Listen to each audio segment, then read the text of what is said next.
በታሪክ ማዕበል ውስጥ የማይናወጥ በዘመናት አውሎ ነፋስ ያልተገታ አንድ ታሪክ አለ።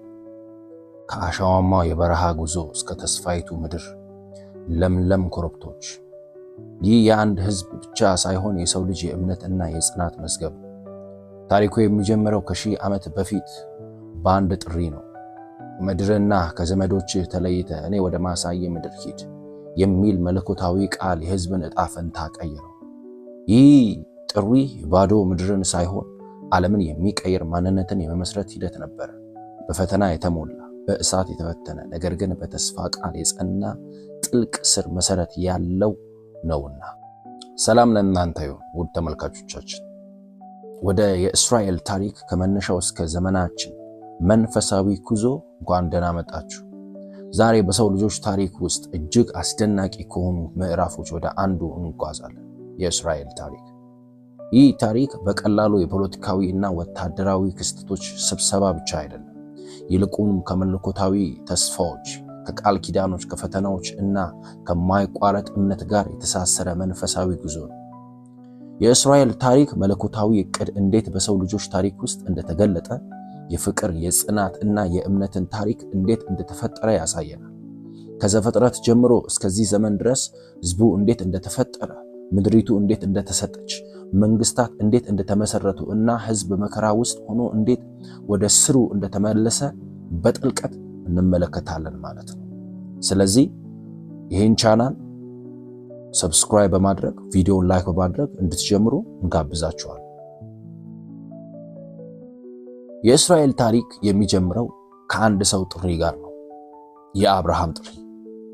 ከአብርሃም በፊት ዓለም በጣዖት አምልኮና በመንፈሳዊ ጨለማ ውስጥ ነበረች። ነገር ግን እግዚአብሔር በአንድ ሰው በኩል ታላቅ ግዱን ሊፈጽም ወሰነ።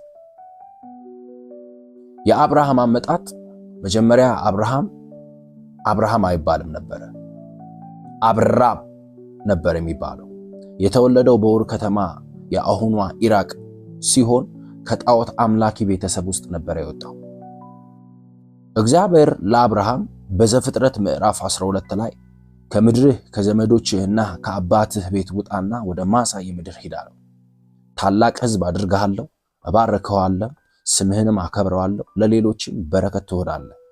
የሚባርኩህን እባርካለሁ፣ የሚረግሙህንም ረግማለሁ። የምድር ነገዶች ሁሉ በአንተ ይባረካሉ።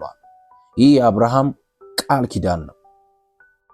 አብርሃም በእምነት እግዚአብሔርን ታዘዘና ከሚስቱ ሶራና ከወንድሙ ልጅ ሎጥ ጋር ወደ ከነዓን ምድር ነበር የተጓዘው። ከነዓን በኋላ የእስራኤል ምድር ልትሆን የነበረች ምድር ነበረች። እግዚአብሔር ለአብርሃም ዘር እንደሚያበዛለት ቃል ገባለት። በዘመናቸውም ሶራ በመካንነት ስትሰቃይ በእርጅናዋ ጊዜ እግዚአብሔር በቃል ኪዳኑ ታማኝ ሆኖ ይስሐቅን ሰጣቸው።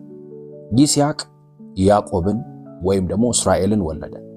ያዕቆብ ደግሞ 12 ልጆችን ወለደ።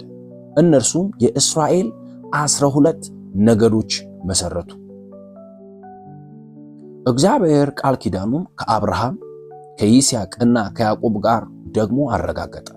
ይህ ምድር ለእነርሱና ለዘራቸው እንደምትሆን ቃልም ገብቶላቸው ነበር።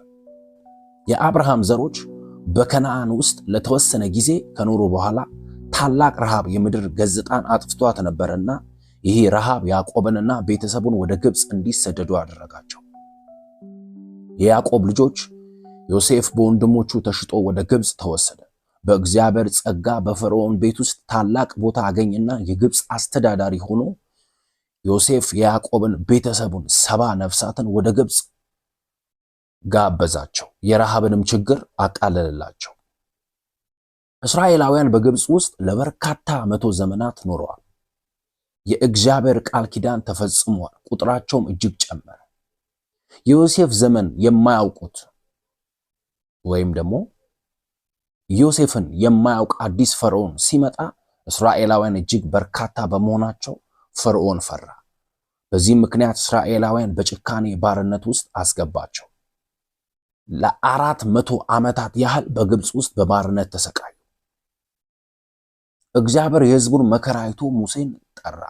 ሙሴ በሲና ተራራ ላይ ከእግዚአብሔር ጋር ተገናኘና ሕዝቡን ከግብፅ እንዲያወጣ ታዘዘ። ፈርዖን እስራኤላውያንን ለመልቀቅ ፈቃደኛ አልነበረም።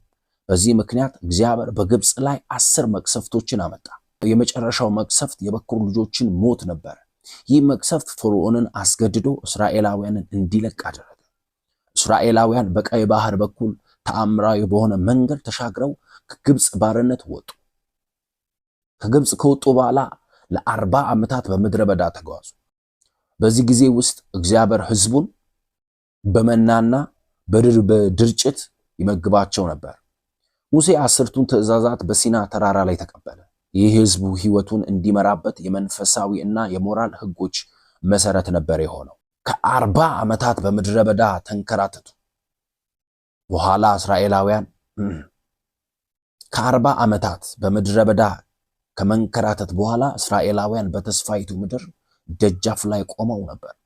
ሙሴ ከመሞቱ በፊት ምድሪቱን ከተራራ ላይ አሳየና ኢያሱ የመሪነቱን ቦታ ተረከበ።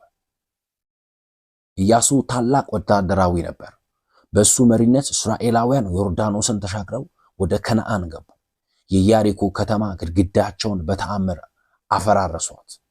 እስራኤላውያን በከነዓን ውስጥ የነበሩትን የተለያዩ ህዝቦች በማሸነፍ ምድሪቱ ወረሩ። ምድሪቱ በ12ቱ የእስራኤል ነገዶች መካከል ተከፋፈለች። ኢያሱ ከሞተ በኋላ እስራኤል ማዕከላዊ መንግስት አልነበራት። እያንዳንዱ ነገድ በራሱ ይተዳደር ነበርና ህዝቡ ከእግዚአብሔር ቃል ኪዳን ይርቅና ጣዖት ያመልክ ነበር። በዚህ ምክንያት በአካባቢያቸው በነበሩ ህዝቦች ይጠቃና እንደገና ለባርነት ይወድቅ ነበር። እግዚአብሔር ህዝቡን ለማዳን ፈራጆችን ወይም ደግሞ መሪዎችን ያነሳ ነበር። ከነዚህ ፈራጆች መካከል ጌዲዮን፣ ሳምሶን፣ ዲቦራ፣ ሳሙኤል እና ሌሎችም ይገኙበት ነበር። እነኚህ ፈራጆች ህዝቡን ከጠላቶቻቸው ነፃ ያወጡና ለአጭር ጊዜ ሰላምን ያመጡ ነበር። ነገር ግን ህዝቡ ብዙ ጊዜ ወደ ክፋት ወይም ደግሞ ጣዖትን ወደ ማምለክ ስለሚመለሱ እንደገና እነዛ ጠላቶች ተመልሰው ይገዟቸው ነበር። ይህ ዘመን የእግዚአብሔር ታማኝነትና የሰው ልጆችን አለመታዘዝ ያሳያል። ህዝቡ በእግዚአብሔር ላይ ሲታመን በረከት ያገኝ ነበር፣ ሲያምስ ደግሞ መከራ ይገጥመው ነበር።